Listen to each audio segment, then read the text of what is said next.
The casket lowered into the earth with a mechanical whine that echoed like a final, unforgiving sigh, and Joseph Hayes stood there alone, the only soul under the gray November sky of rural Ohio. His polished shoes sinking into the mud as if the ground itself refused to let go. No aunts with their judgmental whispers. No uncles reeking of bourbon and regret. Just him, the gay grandson they'd all whispered about like a family curse, clutching a single white carnation that trembled in his fist. And then, as the first fat raindrops splattered against his cheeks, mingling with the salt of his tears, a voice cracked from the treeline. "She always said you'd be the one to carry her fire, Joey. Don't let the bastards dim it." Joseph whipped around, heart slamming against his ribs. But the voice was just a ghost in the wind, or was it? No one was there, only the skeletal oaks clawing at the clouds. And in that hollow moment, he realized the real funeral wasn't for Eleanor Hayes at all. It was for the family she'd buried long before they could bury her. Joseph had driven 3 hours from Cleveland that morning, the old Ford pickup rattling like it was as broken-hearted as he was. The highway blurred past cornfields stripped bare by autumn, their golden husks whispering secrets to the wind, and he'd cranked up the radio to drown out the ache, some classic Springsteen wailing about ghosts in the heartland. But nothing could silence the voicemail from his mother, left 2 days ago, sharp as a switchblade. "We're not coming, Joseph. You know why? Don't make this harder than it has to be." Why? Because he dared to love a man once, twice, hell, a dozen times in whispers and stolen nights, and that sin had branded him the black sheep. Or maybe because Eleanor, in her final lucid days, had murmured his name like a prayer, not theirs. He pulled into the gravel lot of St. Mary's Episcopal Church just as the bells tolled 11, the steeple piercing a sky heavy with the promise of storm. The parking lot was a ghost town. No Cadillacs from his cousins in Dayton, no sensible sedans from the aunts in Toledo. Just a lone hearse, black as midnight regret, and a cluster of townsfolk he'd never met, their faces pinched with that Midwestern politeness that masked pity. Reverend Harlan, a wiry man with wire-rimmed glasses and a voice like gravel under tires, clapped a hand on Joseph's shoulder as he stepped out. "Your grandma was a force, son. Raised hell and heaven in equal measure. You're doing right by her, showing up." Joseph nodded, throat tight, and smoothed his black wool coat, the one he'd bought on sale at Macy's last Black Friday, back when life felt like it might bend toward something softer. At 28, he was all sharp angles and quiet fire, dark hair cropped close, hazel eyes that could pin you with a glance, and a build honed from hauling crates at the warehouse job that paid his rent but starved his soul. He'd grown up in this town, Milford, population 4,200 and shrinking, where Friday nights meant high school football under floodlights and Sunday mornings meant sermons that danced too close to fire and brimstone. Eleanor had been his anchor, the one who'd slipped him Judy Blume books under the dinner table and whispered, "Love's not a sin, Joey. It's the only damn miracle we get." The service was sparse, a dozen locals in the pews, murmuring hymns that floated like smoke. Joseph sat front row, alone, the mahogany casket gleaming under stained glass light that painted Eleanor's imagined face in fractured rainbows. She was 78 when the cancer took her, feisty to the end, refusing chemo because, "I'd rather go out dancing than dragging." No eulogy from family because there was none to give. His parents, divorced since he was 10, had cut ties years ago, blaming his lifestyle for their unraveling marriage. Cousins scattered like buckshot, too busy with their picket fences and PTA meetings to face the woman who'd called them out on their hypocrisies. As the organ wheezed to Amazing Grace, Joseph rose to speak, legs unsteady as a newborn fawn. Eleanor Hayes wasn't just my grandmother, he began, voice cracking like thin ice. She was the storm in a teacup, the laugh that could shatter silence. She taught me to plant tomatoes in cracked sidewalks and to love without apology. And yeah, she knew I was gay before I did, slipped me a copy of Giovanni's Room when I was 16 and said, "Read this, kid. It's about seeing yourself in the dark." A few chuckles rippled through the pews, but Joseph's chest heaved with the unsaid. She was the only one who stayed when the world turned its back. Afterward, in the narthex, Reverend Harlan pressed a manila envelope into his hands. From her lawyer. Said to give it to you after the burial.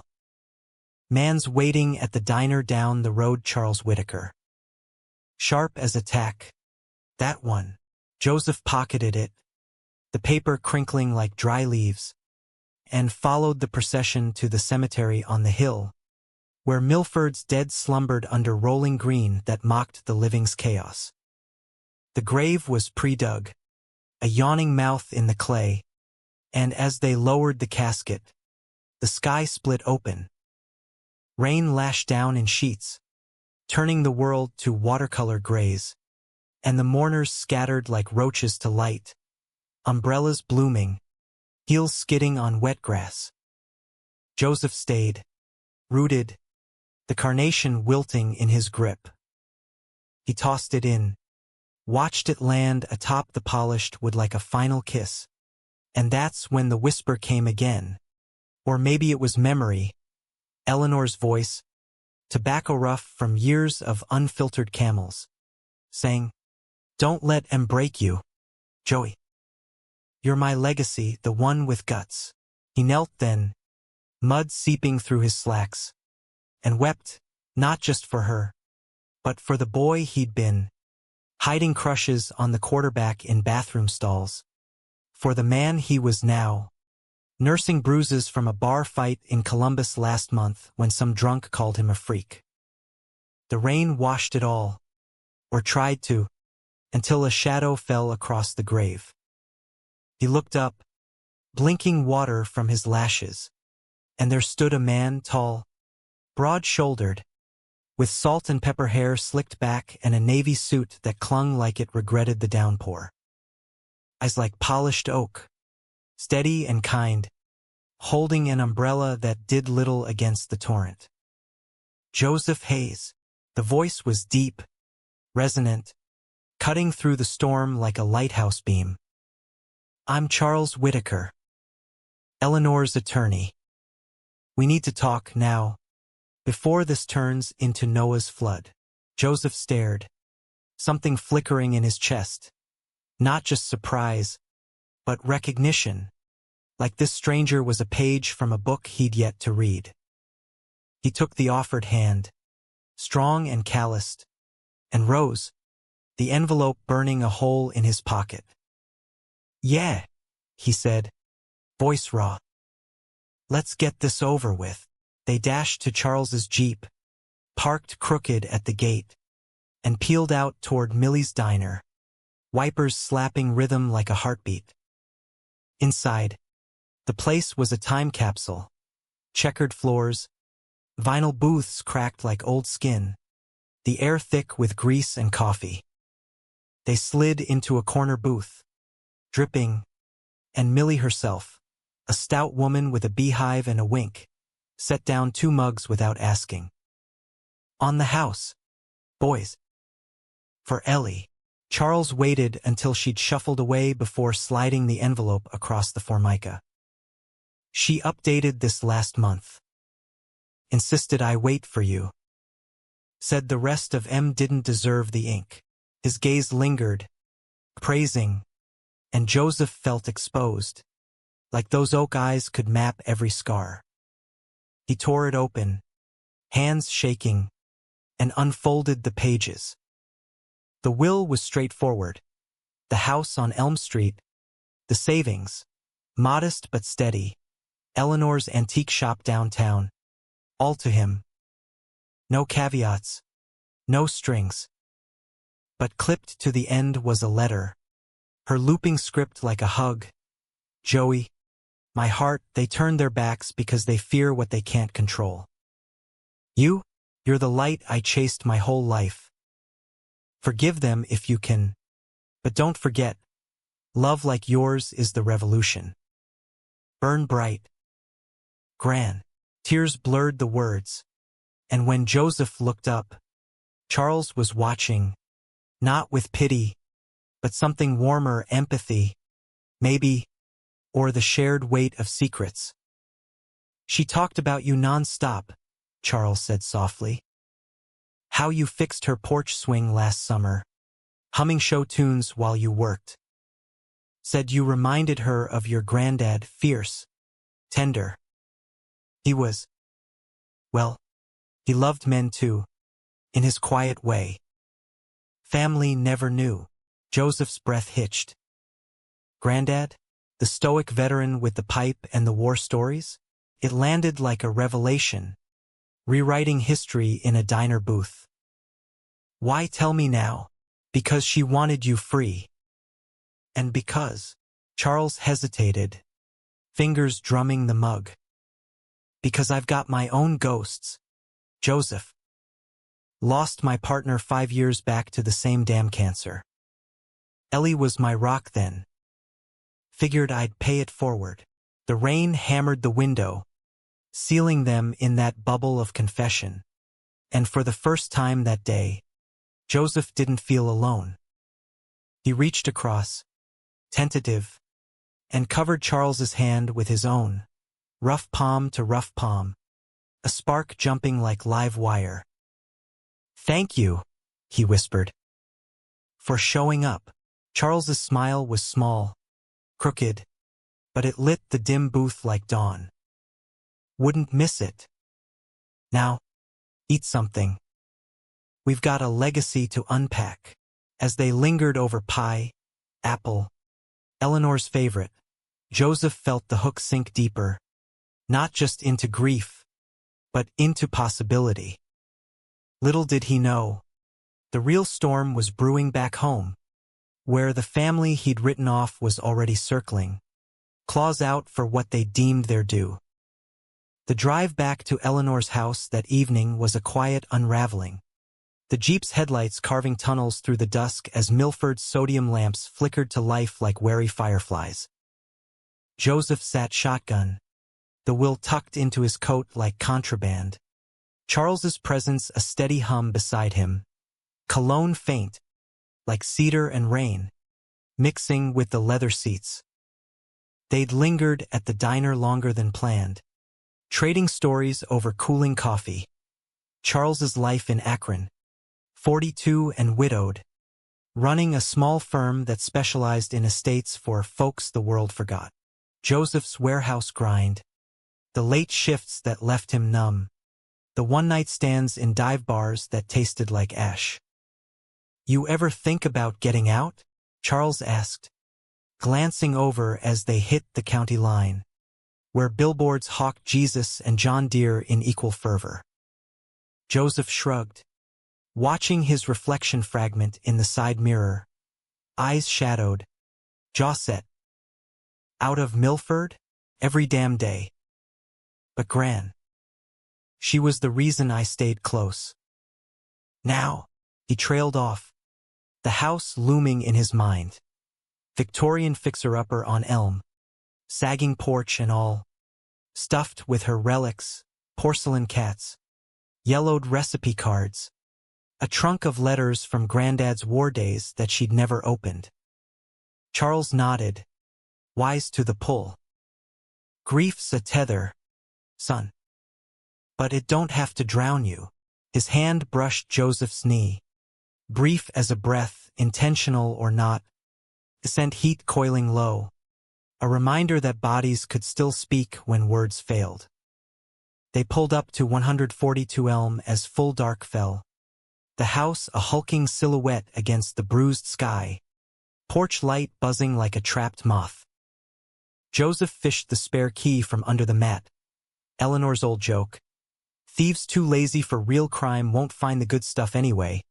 And they stepped inside, the air thick with dust and memory. The living room was frozen in time. Floral wallpaper peeling at the seams, a console TV that hadn't worked since Reagan. And on the mantel, photos in silver frames, Joseph at 8, gap-toothed grin, Eleanor at 50, arm around a younger Charles at some long-ago barbecue, both laughing like conspirators. "Make yourself at home," Joseph said, flicking on lamps that cast warm pools over the clutter. "I'll brew coffee." Grand stash Folgers, black as sin. Charles wandered, fingers trailing shelves, pausing at a bookshelf bowed under hardcovers. Baldwin, Wolf, a dog-eared Brokeback Mountain that Joseph had left last visit. "She kept this," Charles murmured, pulling it free. Marked the page where Ennis says, "I don't want your money. I just want you," underlined twice. Joseph paused in the kitchen doorway, mug in hand, the words landing like embers. "Yeah. She got it, the quiet wars we fight." He handed over the coffee, their fingers brushing again, longer this time, and neither pulled away.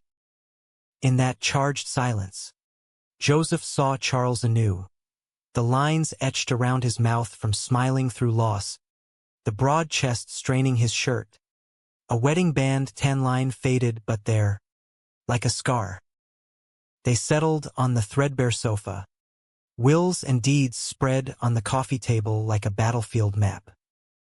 Charles walked him through it methodically: house title transfer, shop inventory, vintage jewelry, mostly costume but with a few heirlooms that could fetch 5 figures.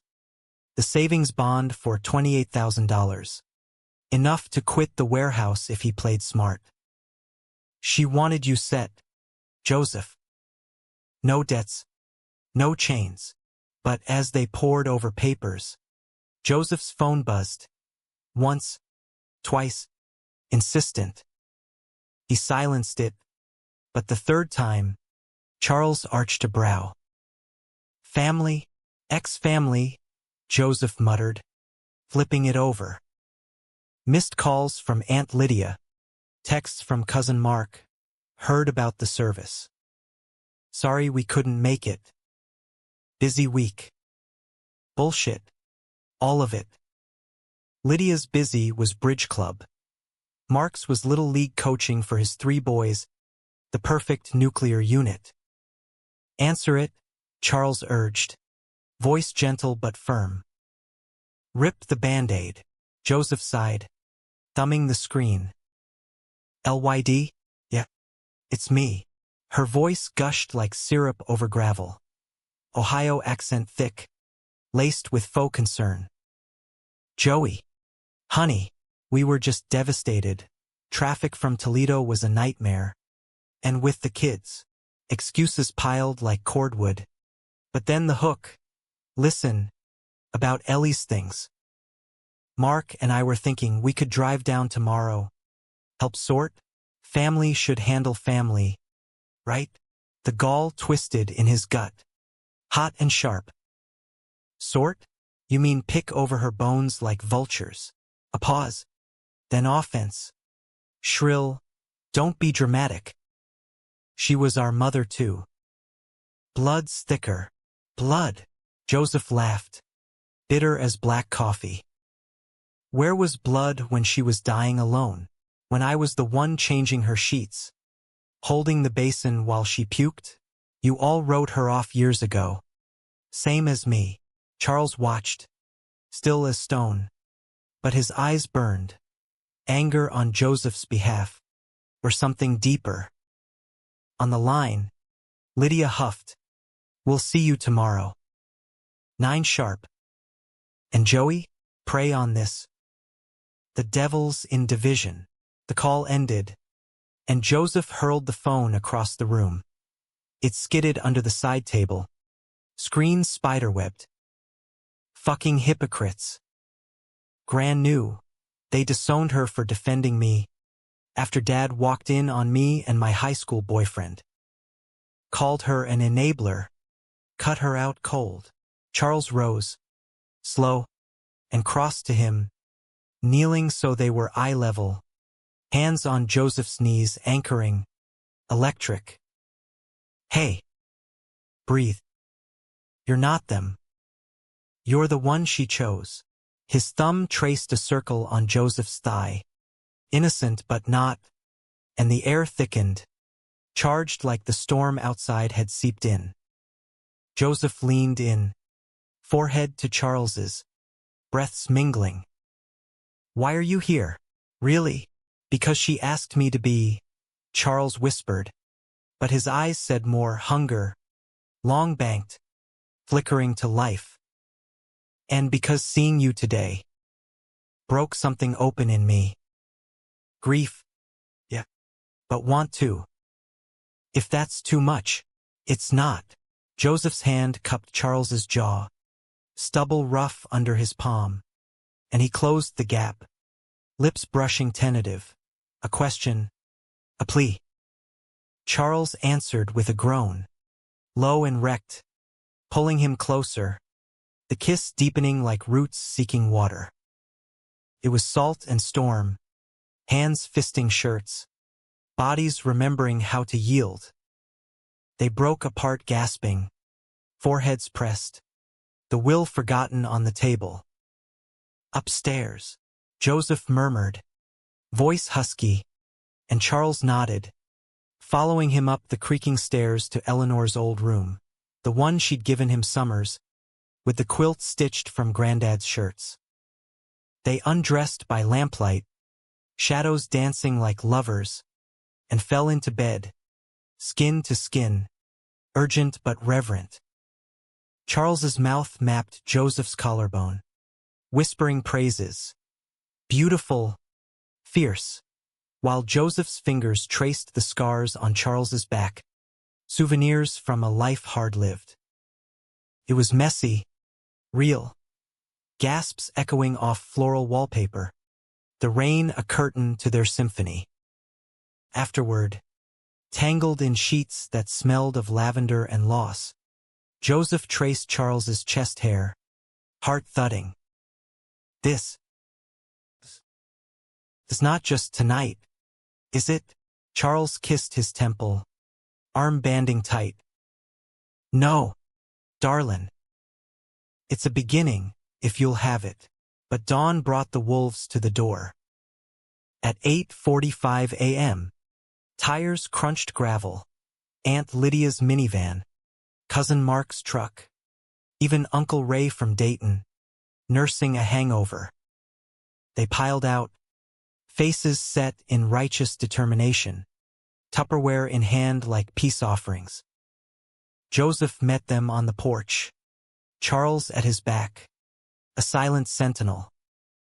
Joey, Lydia cooed, air-kissing cheeks she hadn't touched in years. We brought lasagna. For the Shiva or whatever. No Shiva, Joseph said flatly, blocking the door. And the wills read. It's mine, all of it. Mark snorted, arms crossed over his beer gut. Bull. Mom always said the house was for all of us. Equal shares. Charles stepped forward then, voice calm as a courtroom gavel. Actually, Mr. Hayes, the document is ironclad. Eleanor revoked prior bequests 2 months ago. Due to estrangement. Ray's face purpled. Estrangement? That old bat was senile. We got rights, blood rights. The argument escalated. Voices rising like floodwaters. Accusations flying. Joseph's deviance poisoned her mind. Charles was a fancy lawyer shark preying on the vulnerable. Joseph felt the old shame claw up, but Charles's hand on his shoulder grounded him. Enough, he snapped. You abandoned her. Live with it. Lydia's eyes narrowed. Venomous. This isn't over. Boy. We'll contest, prove you're unfit, waving your lifestyle around. As they stormed off, threats hanging like smoke, Joseph sagged against the railing. Charles pulled him close, chin on his head. They won't win. But it'll hurt. Yeah, Joseph whispered, tasting betrayal like bile. But I've got you. That's enough. Little did they know, the real blade was yet to fall. Hidden in Eleanor's letters, truths that would shatter more than inheritances. The days blurred into a tense limbo, Milford's chill deepening as November clawed toward Thanksgiving, the air crisp with the scent of wood smoke and impending frost. Joseph threw himself into the house, sanding floors and patching roof leaks. Charles commuting from Akron on weekends with toolboxes and takeout, pad thai from the one decent spot in town, or ribs that left sauce stains on Eleanor's antique lace. It was domesticity by proxy, stolen hours in the workshop out back where Joseph sorted her jewelry stock, tarnished lockets with sepia photos of lovers long gone, earrings that dangled like forgotten promises. Charles would perch on a stool, sleeves rolled to elbows, veins corded like rivers on a map, and they'd talk about everything and nothing. You're a natural with this stuff, Charles said one Saturday, watching Joseph buff a silver locket to gleam. Dust motes danced in the slanted light, and outside, leaves skittered like conspirators. Joseph grinned, wiping sweat from his brow. Gran taught me, said every piece has a story. Love, loss, the works. This one's got a note inside. To E from C, 1952. Dance with me forever. He flipped it open, revealing faded script, and Charles's face tightened, a shadow crossing his features. C for Clarence? Your granddad. It wasn't a question, but Joseph nodded, the pieces slotting uneasy. Charles cleared his throat. Ellie told me stories. How they met at a USO dance during the war, Clarence shipping out to Korea, her promising to wait. But he came back. Different. Shell-shocked, they called it then. And quieter about who he loved. Joseph set the locket down, pulse quickening. You mean? Yeah. Clarence had a buddy, letters Ellie found after he died, tucked in his footlocker. Passionate stuff, for 1950s boys. She confronted him once, gentle-like, and he broke down. Said it was his cross to bear alone. She burned the letters, protected him till the end. Charles's voice roughened. She saw herself in you, Joey. The guardian of secrets. The revelation hung heavy, a bridge between generations, and Joseph crossed to Charles, pulling him into a kiss that tasted of sawdust and longing. Slow burn this time, bodies aligning like puzzle pieces worn smooth. They made love right there on the workbench, amid scattered gems and ghosts, urgent whispers mapping new territories. Charles's laugh when Joseph nipped his ear, Joseph's gasp as hands explored uncharted depths. It was healing, this tangle of limbs and laughter, a balm against the world's grind. But the lawyer's office in Akron brought the reckoning. Charles's firm was a brick storefront on a side street, all polished oak and case files, the receptionist eyeing Joseph with that small-town curiosity, the grandson, the gay one. They met with the probate clerk, a no-nonsense woman named Trish who slid folders across her desk like dealing cards. Contested, as expected. Your aunt's filing claims of undue influence, says Eleanor's mind was compromised, And you're the beneficiary with motive. Motive? Joseph echoed, incredulous. To what? Love her more. Trish shrugged. They'll depose witnesses. Drag up dirt. Your personal life might come up. Charles leaned forward, steel in his tone. We've got affidavits from her doctors, cognitively sharp till the end. And the letter she dictated to me, explicit revocation. It's airtight. But as they left, Joseph's phone lit up again, voicemail from an unknown Cleveland number. He played it in the Jeep, Charles idling at a light. A man's voice, oily and official. Mr. Hayes, this is Detective Ruiz, Milford PD. Got a tip on some irregularities in Eleanor's will. Need you in for questioning. Tomorrow, 10 a.m. Joseph's stomach plummeted. Irregularities? What the hell? Charles's jaw clenched. Sounds like sabotage.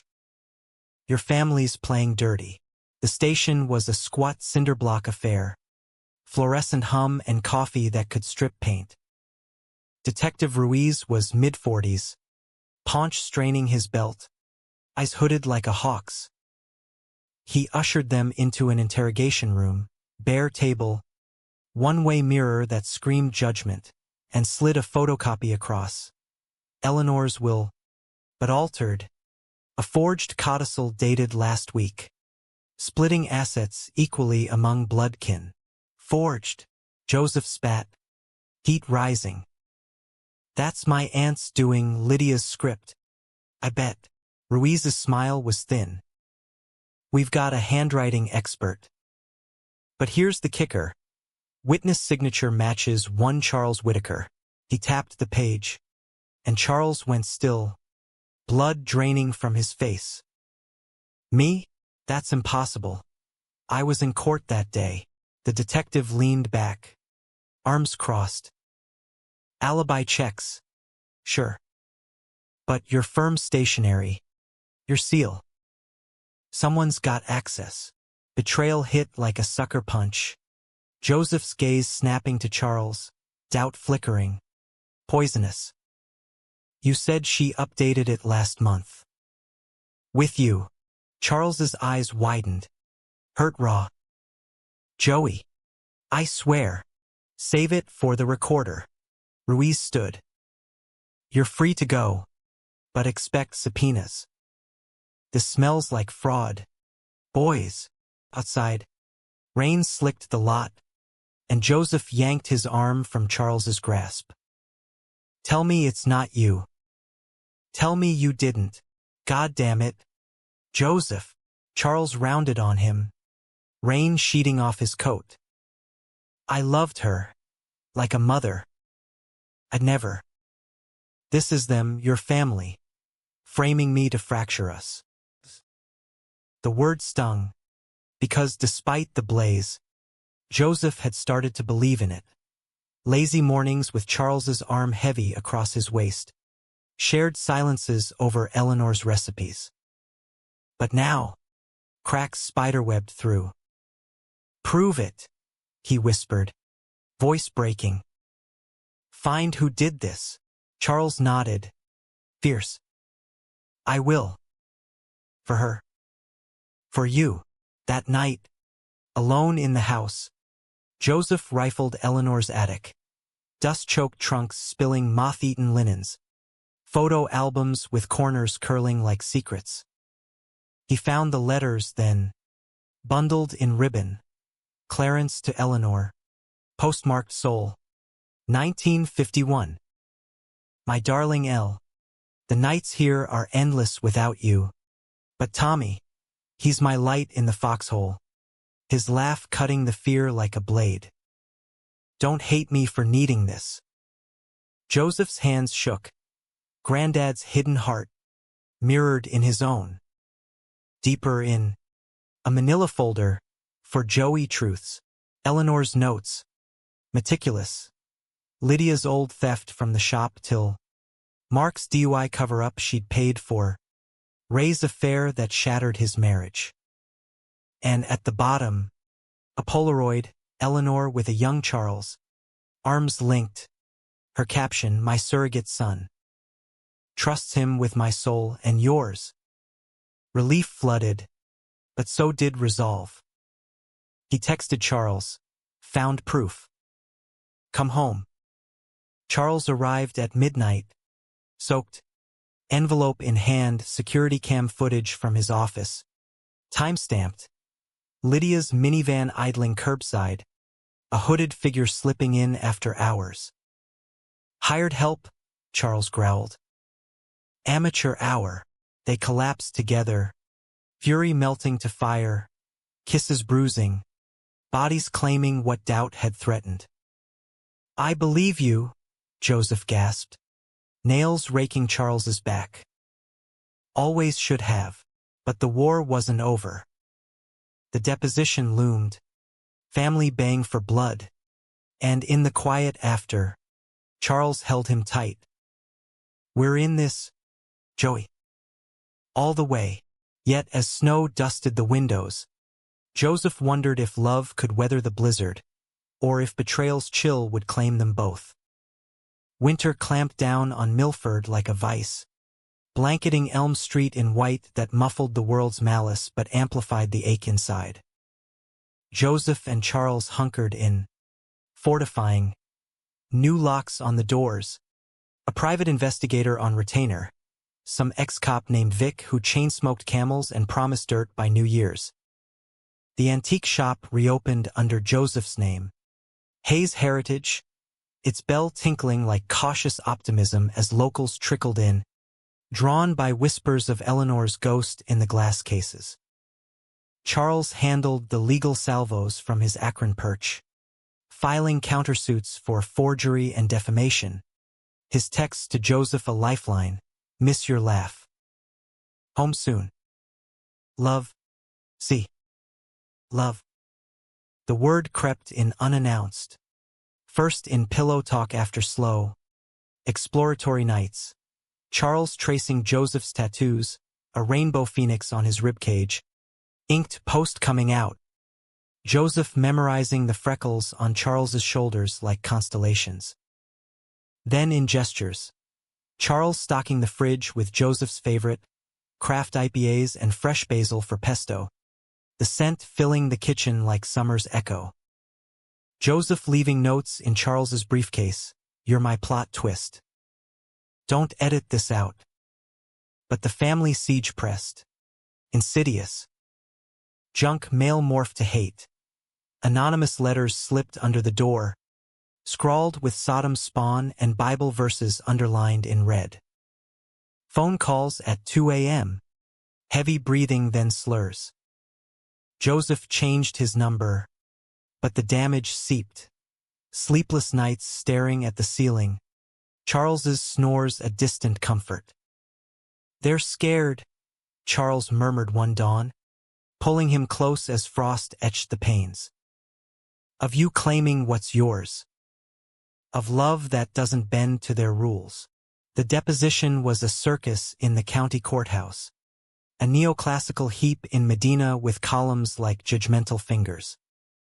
January's ice storm had passed, leaving roads treacherous, and Joseph arrived early, palms slick, Charles at his side in a charcoal suit that hugged like armor. The conference room reeked of stale donuts and tension. Aunt Lydia perched like a hen, pearls clutched, Mark slouched, smirking, Ray nursing a flask under the table. Their lawyer, a slick weasel from Cleveland named Hargrove, adjusted his Windsor knot and launched in. "Mr. Hayes," Hargrove purred, "you stand to gain significantly from this windfall. Isn't it convenient, Ms.?" Hayes's faculties waned just as you reinserted yourself. Joseph's jaw ticked. "Reinserted? I never left. I was their weekly groceries, bills, her goddamn hand to hold." "You," he shot a glare at Lydia. "Christmas cards don't count." Objections flew, the stenographer's keys clacking like gunfire. But Charles, across the table, locked eyes with him. Steady, breathe. When it was his turn, Hargrove pounced. Mr. Whitaker, your relationship with the deceased was intimate. Letters suggest undue influence. Charles didn't flinch. Eleanor was my client, then my friend. Intimate as in trust. Yes. Influence? She called the shots, always did. He slid the folder across. Vic's report.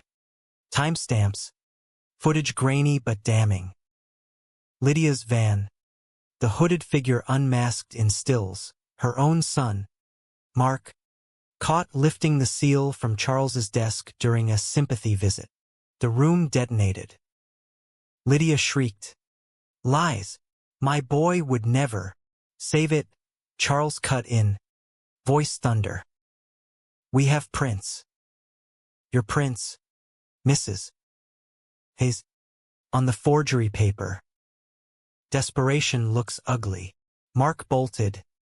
Chair scraping, but bailiffs blocked the door. Ray slumped, defeated, while Lydia dissolved into histrionics, tears real as acid. Hargrove blustered, but the tide turned. By recess, he was whispering settlements, faces ashen. Outside in the hall, Joseph cornered Charles against the vending machine, adrenaline surging. You were magnificent. His kiss was fierce. Public. Damn the clerks gawking. Tongues tangling, hands fisting lapels. Charles groaned into it, backing him toward the stairwell, where they stole a frantic moment. Shirts untucked, belts loosening, the thrill of almost caught heightening every touch. God! Joey! Charles panted, nipping his neck. You're my undoing. The case crumbled fast after, dismissed with prejudice. A restraining order on the lot, and a quiet apology from Lydia via courier. Typed, sterile, regrets for the pain. No further contact. Joseph burned it in the backyard fire pit, watching embers curl like purged sins, Charles's arms around him from behind. It's over. Nearly, Charles said. One last box, Eleanor's safety deposit. She left instructions. The bank vault in downtown Milford was a crypt of steel and whispers, the teller escorting them to box 147. Inside, deeds finalized. A brooch of sapphires Clarence had smuggled home, black market, for her eyes only, and a cassette tape labeled for Joey and the man who loves him. They played it in Charles's Jeep, parked in the lot, Eleanor's voice crackling through static, frail but fierce. If you're hearing this, my boys, I've shuffled off. Joseph, you were my joy, the brave heart I wished for Clarence. Charles, you mended what war broke in him, and me. Love each other hard. It's the only rebellion worth the fight. And remember, family ain't blood. It's choice. Tears streamed, silent, as they clutched hands over the console. It was absolution, a blessing from beyond, knitting their scars. That night, they drove to Lake Erie, the shore a frozen expanse under moonsilver, and walked the pier, boots crunching snow, breaths fogging like prayers. Joseph stopped midway, wind whipping his scarf. Marry me, he said, not a question, pulling a ring from his pocket, simple gold band from the shop. Engraved forever's our plot. Charles's laugh was joy incarnate, pulling him into a spin. Yes, you fool. Yes, they kissed with salt on lips, from tears, from spray vowing under indifferent stars. Spring thawed the lies, but unearthed one final thorn. Vic's follow-up, Ray, deep in debt from gambling, had sold a tale to a rag grandma's gay secret, how deviance stole a legacy. It hit the tabloids. Sensational slop twisting Eleanor's life into lurid pulp. Clarence's letters leaked, fakes, but vicious. Joseph's seduction of the lawyer painted as gold-digging farce. The backlash crashed. Shop windows soaked with slurs. Crank calls flooding the house. Joseph doxed online. Faggot air trending in Ohio backwoods forums. He shuttered Hayes' heritage. Gut-churning, while Charles raged in court for libel. But the damage festered. Nights, Joseph withdrew, body rigid in bed. Charles's touches rebuffed. It's poison, he confessed one evening, staring at the brooch on the mantel. They make us monsters, Charles knelt, fierce. No. They make themselves small. We're the story they fear real, unbroken. He cupped Joseph's face, thumbs brushing tears. Fight with me, or let me fight for us. The climax brewed in a Cleveland motel, anonymous and cheap, where Joseph fled for a weekend, needing air, needing to breathe without eyes on his back. But Charles tracked him, pounding the door at dusk. Open up, damn it. Running won't bury this. Joseph did, and the floodgates burst. Not anger, but anguish. I can't, he sobbed, collapsing into Charles's arms. They'll never stop. We'll never be free. Charles held him through the night, rocking like a child, stories spilling. His partner's deathbed, promising live loud, the AIDS crisis scars from 80s vigils. Love's the wound and the salve. Joey. We choose it anyway. Dawn found them entwined, resolve hardening. Back in Milford, they faced the storm. A press conference at the shop, Charles at the podium, voice steady. This family, mine and Eleanor's, won't cower. We're auctioning the brooch for GLSEN, turning hate to hope. Cameras flashed, but Joseph's hand in his was steel. Yet betrayal's shadow lingered. One last twist. Ray's suicide note, mailed posthumously. Forgive me. I sold the lies for a fix. Clarence was my father too, and I hated him for it. Hated you both. It landed like shrapnel, humanizing the monster, forcing Joseph to his knees in the garden, weeding Eleanor's roses till blood mixed with soil. Charles found him there, pulled him up. Human, even the worst, doesn't excuse, doesn't define us.